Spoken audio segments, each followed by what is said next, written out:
Sex क्या है? क्या शादी में सेक्स की रिक्वायरमेंट है?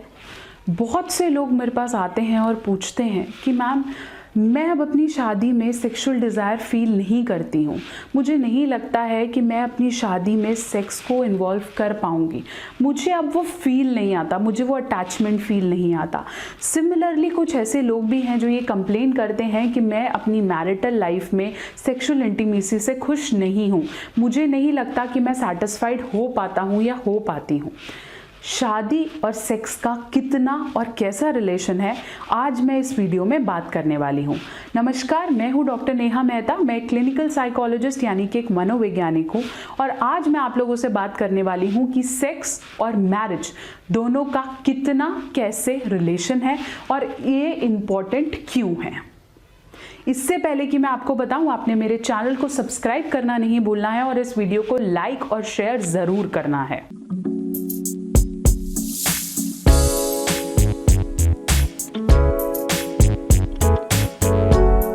चलिए हम बात कर रहे थे कि सेक्स और मैरिज दोनों का क्या रिलेशन है। देखिए, अगर हम मैरिज की डेफिनेशन के बारे में बात करें ना, तो मैरिज की डेफिनेशन ही है that it gives you a legalisation for sex. अगर सेक्स को हम सिर्फ बच्चा पैदा करने से रिलेटेड ही सोचते हैं कि हमारा वंश आगे चलेगा, रिप्रोडक्शन का एक सोर्स है, then it is fine.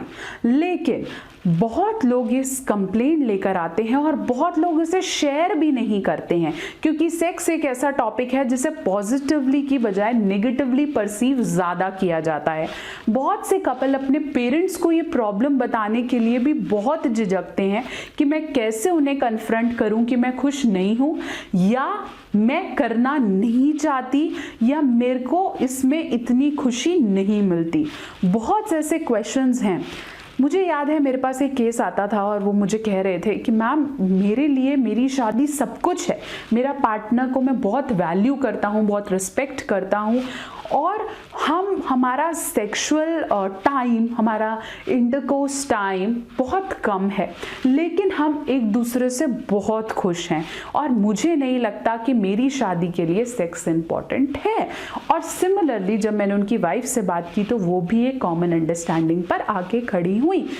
Actually ये ज़रूरी नहीं है। सबसे ज़्यादा ज़रूरी क्या है कि आप एक दूसरे को वांटेड, रिस्पेक्टेड, वैल्यूड, नीडेड महसूस कराएं, और यही सबसे ज़्यादा बड़ा डेफिनेशन है सेक्स का। सेक्स क्या है? ये सिर्फ एक्शन नहीं है, सेक्स एक फीलिंग है, सेक्स रिक्वायरमेंट नहीं है, सेक्स इम्पॉर्टेंट है आपके अपने वर्थ के लिए। सेक्स की इम्पॉर्टेंस क्या है? पहली इम्पॉर्टेंस है अट्रैक्शन, लव, ट्रस्ट बिल्ड करता है।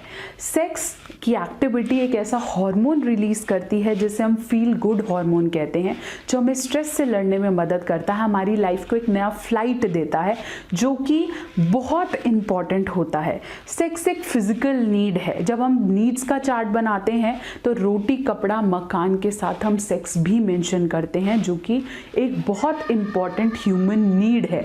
पता नहीं क्यों इसके बारे में बात करते समय हम बहुत झिझकते हैं, जबकि ये ज़रूरी है। और शादी के बाद पता नहीं क्यों इसके बारे में बात करना नहीं चाहते, जबकि शादी का एक बहुत कॉमन नीड सेक्स है। जब मैं बात करूंगी कि सेक्सुअल लाइफ में प्रॉब्लम्स कहाँ आती हैं, देखिए जब हम शादी होती है तो हमारी सेक्सुअल लाइफ में बहुत थर्स्ट होता है, बहुत लस्ट होता है, एक स्पार्क होता है, लेकिन धीरे धीरे वो स्पार्क खत्म होने लगता है। क्यों खत्म होने लगता है? शायद हमारी रिस्पॉन्सिबिलिटी, हमारा काम, शायद तब हमें ज़रूरत नहीं है कि हम अपने आप को परफॉर्म करें, हमें ज़रूरत नहीं है, हमारा रूटीन बन जाता है और तब सिर्फ वो एक एक्टिविटी चलता है जो हमें ट्रस्ट की भावना देता है, हमें अफेक्शन देता है, हमारी वर्थ बताता है, हमें कॉन्फिडेंस देता है कि मेरा पार्टनर मेरे लिए अवेलेबल है। अब वो लोग जो ये क्वेश्चन करते हैं कि मैम मुझे ये बहुत इंपॉर्टेंट नहीं लगता है, देखिए हर किसी की अपनी लिस्ट है। कई लोग लिस्ट में सेक्स को सबसे ऊपर रखते हैं। For them the basis of partner, basis of intimacy with a partner is sex, and for them it works. कई लोगों के लिए बाकी और चीज़ें इंपॉर्टेंट है, जैसे फीमेल्स के लिए औसतन एक रिसर्च के अनुसार औसतन फीमेल्स के लिए इमोशन सबसे ऊपर आते हैं, केयर रिस्पेक्ट ऊपर आती है, सेक्स शायद तीसरे चौथे नंबर पे आता है। तो इट डिपेंड्स कि आपकी लिस्ट में सेक्स कौन से नंबर पे है और आप उसी अनुसार उसका अनुपालन करना चाहेंगे, वैसे ही चलना चाहेंगे। तो ये ज़रूरी नहीं है कि हर कोई सेक्स को मैरिज में सबसे ऊपर रखता है, लेकिन अगर आपका पार्टनर रखता है और आप वो नहीं दे पा रहे हैं या कोई प्रॉब्लम है, परफॉर्मेंस से रिलेटेड कोई एंजाइटी है, तो ज़रूरी है कि आप किसी काउंसलर को दिखाएं। इन बातों को बात करने में या किसी के सामने शेयर करने में हम ज़रूर झिझकते हैं, लेकिन ऐसा तो नहीं है ना कि हम इस टॉपिक को अनटच्ड छोड़ दें, हम इस टॉपिक पे बात ही ना करें और हम अपनी सारी लाइफ एसेक्सुअलिटी के साथ जिएं। ये ज़रूरी नहीं है। और अगर आपको फील होता है कि आप में कोई कमी है या आपके पार्टनर में कोई कमी है न, तो किसी साइकोसेक्सुअल काउंसलर या सेक्सोलॉजिस्ट को दिखाने में कोई प्रॉब्लम नहीं होनी चाहिए और ट्रीटमेंट परस्यू करने में भी प्रॉब्लम नहीं होनी चाहिए, क्योंकि शायद ये चेरी का ऊपर का टॉप नहीं है, लेकिन ये केक का बेस है, और अगर ये बेस नहीं है तो आपको वो फील नहीं आएगा।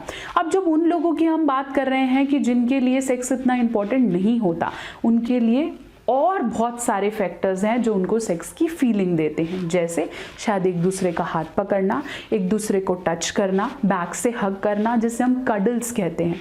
वो चीज़ें इक्वली इम्पॉर्टेंट होती हैं। यही चीज़ें हैं जो हमें एक दूसरे के लिए वर्थ बनाती हैं। हो सकता है शायद मैं इस प्लेटफॉर्म पे इस बारे में बात कर रही हूँ तो बहुत लोग सहमत नहीं होंगे कि हम खुले में इस बारे में बात नहीं कर सकते, लेकिन शादी तभी होती है जब हम शारीरिक, मानसिक रूप से, इमोशनल रूप से एक दूसरे के लिए अवेलेबल हो, और उसके अंदर कोई झिझक नहीं होनी चाहिए। आप अपने पार्टनर के लिए तभी खड़े हो सकते हैं जब आप उसकी नीड्स को, उसको उतना ही वैल्यू करें जितना आप अपनी नीड्स को करते हैं। तो आशा करती हूँ कि ये वीडियो ने आपको समझाया होगा कि आपकी लाइफ में सेक्सुअल प्रॉब्लम्स हैं तो कैसे सॉल्व करना है। किसी सेक्सोलॉजिस्ट या साइकोसेक्सुअल काउंसलर के पास जाने से घबराना नहीं है। अगर आपको लग रहा है वो मेरे पास अवेलेबल नहीं है, मैं झिझक रहा हूँ, मैं खुले से नहीं जा सकता, तो आजकल ऑनलाइन काउंसलिंग की फैसिलिटी अवेलेबल है। नीचे बायो में मेरी उस वीडियो का लिंक है जो आपको बताएगा कि ऑफलाइन और ऑनलाइन काउंसलिंग को कैसे ऑप्ट कर सकते हैं। बहुत सारे थेरेपिस्ट हैं जो आपको साइकोसेक्सुअल काउंसलिंग देंगे। तो खुल के बात करें, अपनी प्रॉब्लम की जड़ तक पहुंचे और उस पर काम करें, क्योंकि शादी और सेक्स दोनों का अटूट संबंध है और उसे मेंटेन करना दोनों पार्टनर्स के लिए बराबर की जिम्मेदारी है। तो अब आपने मेरी इस वीडियो को लाइक करना है, अपने पार्टनर के साथ, अपने फ्रेंड्स के साथ शेयर करना है, और मेरे इस चैनल को सब्सक्राइब करना नहीं भूलना है, नहीं तो आप मेरी बहुत और वीडियोस को मिस कर देंगे।